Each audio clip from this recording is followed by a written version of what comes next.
last few years, many awakenings have happened, and identification comes and goes. Now feels quite peaceful, and at the same time, subtle identifications here and there. Since a while, I feel like ambitions have dropped a lot, and that actually was the start of a flow of creative projects in which I suddenly, out of the blue, without really having planned or desired it, strayed doing the things I wished to do for a long time. It happened so effortlessly, and now I feel a fear that these old desires somehow sneaked back into my consciousness, and that my ambition that make my ego subtle blindingly glows, yet it also feels happening naturally, like it's simply the flow of what life likes to be created through this body. I wonder sometimes how to perceive this, to see a bit deeper in the whole things that are happening in this consciousness, and not to fall into another trap of desire, while also just life happening in its abundant creativity. Maybe you feel some words on this. By the way, it's about having wanted to be a teacher for a long time. And then I dropped the idea of wanting to be that, since it felt so unauthentic, and now I somehow started to organically come to the role of a yoga teacher and workshop leader, and the success of it subtly strokes my ego and makes me feel that I am something good, or there's resistance to wanting to be anything. In the empty gaps that have been felt, all this kind of teacher stuff seems so forced, and now it feels so right. Confusion. How to not be distracted or identified with it all.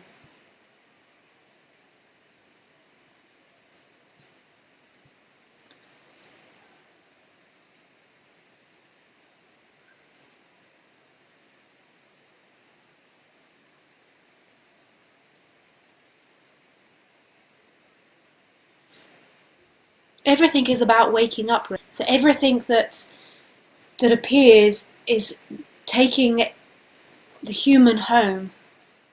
So all things are as they are. All things are home. Everything is home. Khaleesi is home. Everything is home. It's only the human that's in this dream of identification.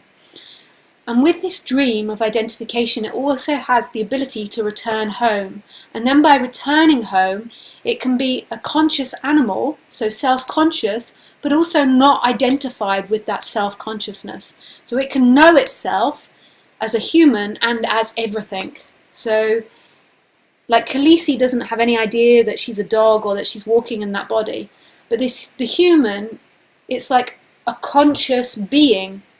Obviously it's a conscious being, but it's like the human is, when the identification claps, it knows itself as itself, and it knows home because it lost home. So enlightenment in a human, or waking up in a human, gives it this extra factor to all other things, is it knows what home is because it dreamt that it wasn't home. So it's like a fish that's always in water, it can't know water, but a fish that has been taken out of water and then put back into water, it knows water because it feels that difference, in a way. So it's a bit like that with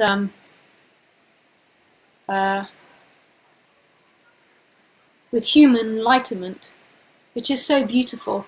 So everything that happens in the human life, everything that happens, is about going home. Everything is a wake-up call. Everything. Until there's nothing left that's asleep. Nothing left that's asleep.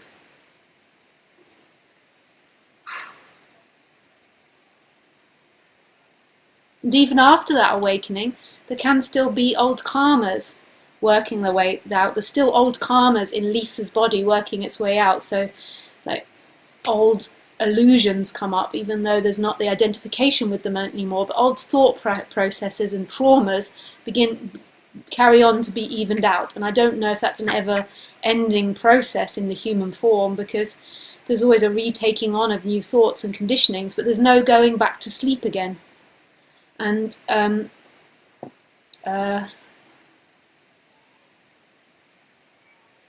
was I going to say? Well, there's no the belief that that energy which separates you from everything else, even though there's old karmas. So everything that happens in life is signposting home. But the human's always in denial of that. Life is always saying, let me in, all the time. It's like, let me in, here I am. And the human's, no. So anything that you can feel that contraction around, all of it is waking these instruments up. Even things, even pleasure, the things you fall in love with. Because the things you fall in love with, the way that they are the signposters home, is because when you love something, truly and utterly love something, you disappear in that. When you enjoy something, you disappear in it. Also, when you're rejecting something, that's like a signpost that there's something in which you're keeping out. So it's like, the pain of it is like the siren, the contraction. And when you feel that contraction, when it's there, you obviously feel like you're separate and you feel like you're the doer. So you can move your attention to that area in the body that's contracted and see that nothing it thinks and feels is real. But there's got to be a total honesty at that feeling. Like really honesty. So if you're feeling like your lover comes over to you and they say, oh, can you do the washing up now? And it's like, what's happening is you're hating them, more than likely, for trying to control you, or there's some reaction that you're having inside you that's blocking them. So rather than those words and everything coming in you and being a total circle, and even if you don't want to do the washing up and you say no, if there's not identification, it still is a circular movement. There's no inside and outside world, it's all connected. And when you block it, and when you're contracted, you're saying no to life, no to wholeness. So you just put your attention there, and maybe you're saying, I don't like you, how dare you do that? And old karmas and old thought patterns from this body and previous lives are in this body.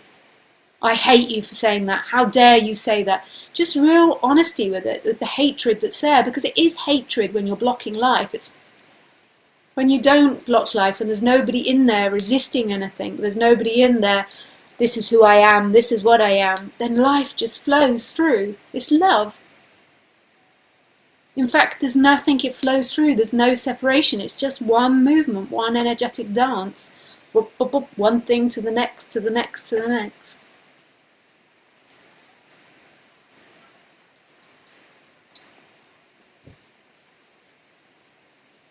It's a total love affair.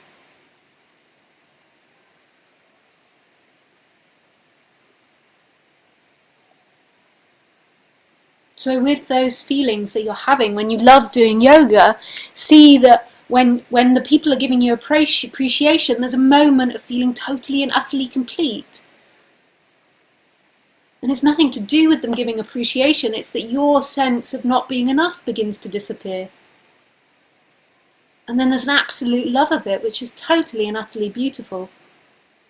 And then when the thoughts come in of wanting to maintain that or keep that or be a better teacher, just feel it in your body, explore it. See what it says. I want to be the best. How many numbers do I have? How much money do I have? Practicing again what you're going to say. Just see. So you're practicing, you see that. And then where you feel separate, just rest your attention where you feel it in your body. Give it some life and explore it, shake it out. Try different things.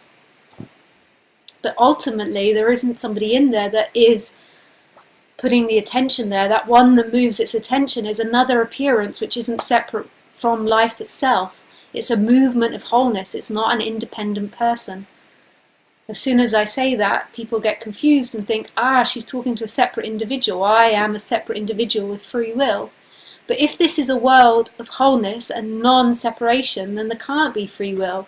Because free will means independent action from everything else. But you thinking, oh, I'm going to put my attention on it because Lisa said it, has come from everything else. That's not your fault. That's not your thought.